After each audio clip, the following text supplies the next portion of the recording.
Greetings and welcome to today's 10-minute painting. We're going to begin here, as we generally do, at the bottom of our horizon with a large square-headed brush.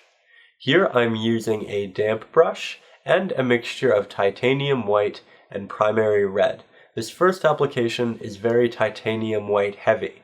Then I'm going back to my palette and I'm grabbing a more red heavy version of the mixture and I'm applying that on top of our initial application. Then I'm blending the two together fairly smoothly in an attempt to render a soft gradient. I want them to transition from one to the other without a streaky aesthetic.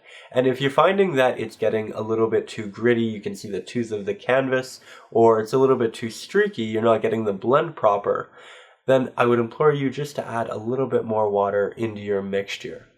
Then I'm grabbing a primary blue, applying that on top of our pink, and blending it downwards, again creating that smooth gradient.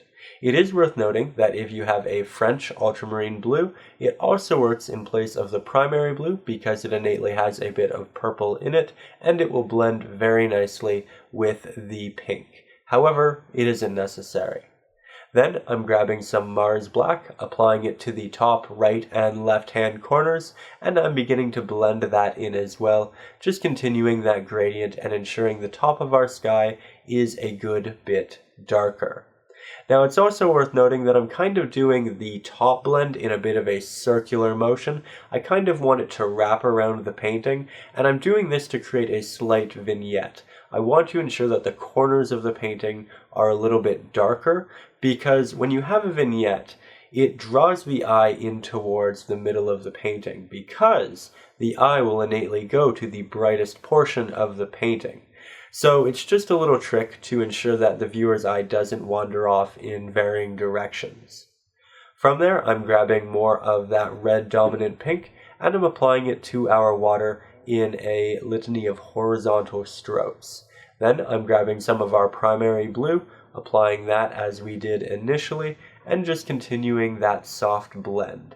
The water is a reflection of the sky, so we should use a very similar color. However, I am going to avoid the black here because I want it to be a little bit brighter and I want it to kind of invite the viewer in through the bottom of the painting and get them to our main subject, which is the city. Speaking of the city, we are now going to begin it with a small square-headed brush.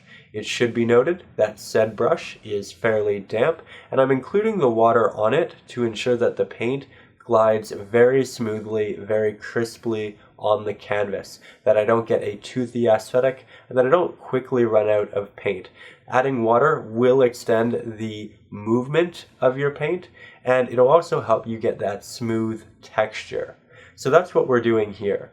It's also worth noting that I'm beginning on the tops of my buildings and then I'm moving my brush downwards. As I do so, the paint dissipates and you get more of that crackly, toothy texture, which is fine because we can go back and fill that in. But we do need to ensure that the top and the sides of our buildings upon the initial application are nice, sharp, and clean, which is why we apply the pigment to them first when our brush has a lot of pigment and it can do that. If we were to blend from the top, or rather from the bottom up, then we could render issues because the top could get a little bit messy.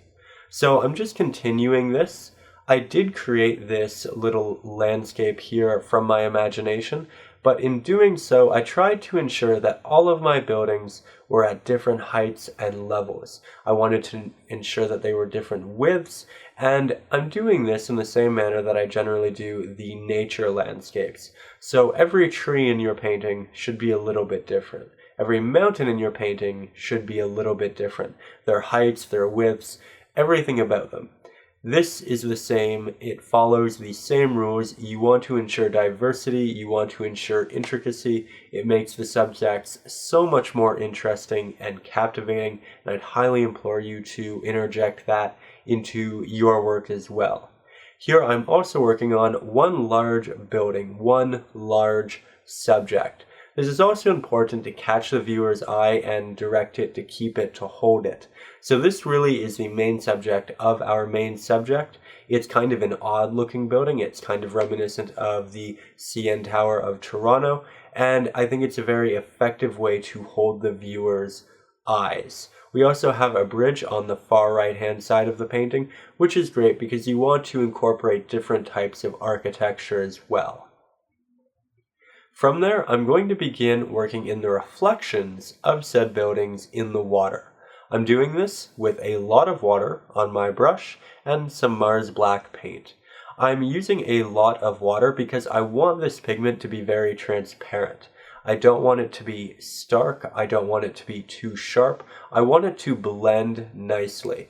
I'm also applying it at the top of the water, and then I'm blending down in this litany of horizontal strokes because I want it to dissipate as I move farther down. I want the reflection to be kind of lost in the water the farther you go out to sea. So we begin at the top, we move down, down, down, down, and as we do, again, it gets more transparent because of the water, because you're running out of paint on the brush, it dissipates, and we get something that looks very natural. Now it's worth noting that upon your initial application, it might look a little bit awkward. It might not look like there's enough.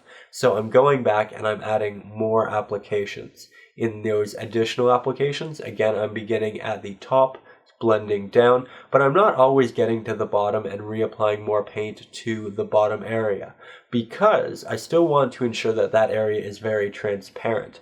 If the paint is going to be thick, it should only be thick at the top. That is the only place where we can allow real opacity. So with that being said, that is what we are at 7 minutes, and I think it's a good foundation.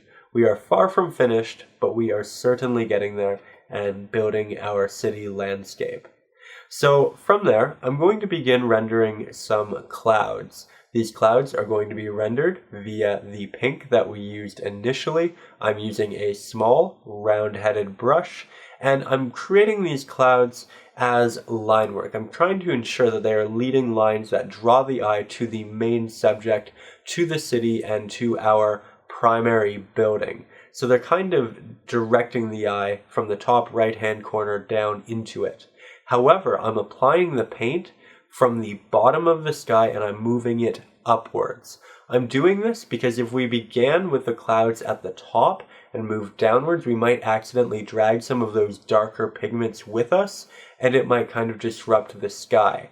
We don't want that. Instead, we're dragging from the bottom upwards, so we're just dragging the brighter colors into darker colors. It'll look so much more natural. Trust me on this one. Then on the far left-hand side, I'm just throwing in a couple of additional transparent clouds. It's worth noting that if you want your clouds to be more transparent, just incorporate more water.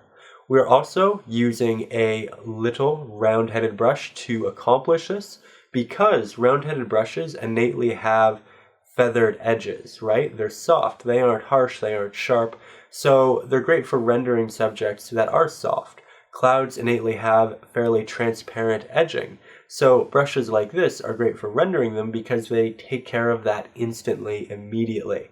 Whereas if you were to use a square-headed brush, you'd get more of a sharp, fine, hard edge, which is great for other subjects, like our buildings. So it's important to know when to use each brush, but when you're thinking about it and you're not sure which one you want to use, ask yourself, is the edge of this supposed to be hard or soft and feathered? If it's soft and feathered, use a round-headed brush. If it's hard, then I would implore you to use more of a square-headed brush.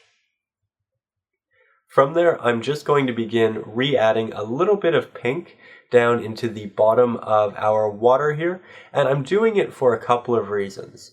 The first being that I get to reshape a little bit of the reflections, and the second being that I get to add a little bit of that natural pink that we lost in the reflections because it was so dark, because it was very overwhelming. So I'm just rebuilding up my gradients, I'm keeping it soft, I'm using a good amount of water, and I'm just keeping it clean.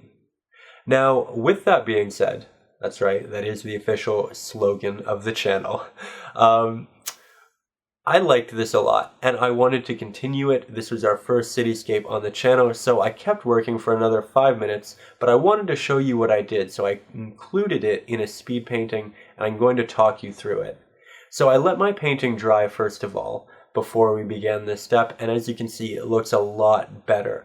That's because acrylic paints dry darker and less reflective. So the darker tones in the sky look much darker. The city looks like that nice, moody, black aesthetic it should have in the silhouette, and it's a great thing to work on now. So before you get to this step, I'd implore you to let your painting dry.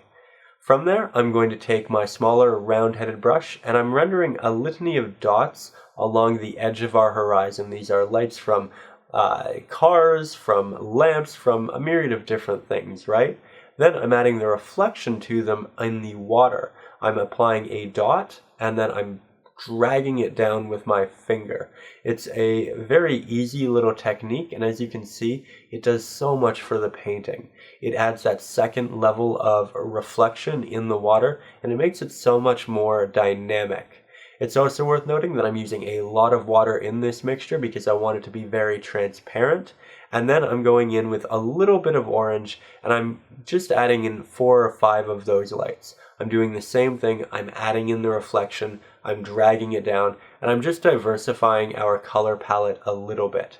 Here I'm going back in, I'm adding more yellow, and that's because, again, acrylics dry fairly transparently, so you might have to do a couple of layers with the lighter pigments like a yellow here. So one thing I do regret about this is that I didn't ensure the horizon line was entirely straight. If you do this, I would implore you to do that, and then I just added some stars. But really, there we have it. That is our 10 to 15-ish minute painting. I truly hope you've enjoyed. If you liked this and you'd like to learn more, there is a link in the description to my ebook, Acrylics for Beginners. And if you'd like hour-long lessons, I also offer those over on my Patreon. Again, link in the description.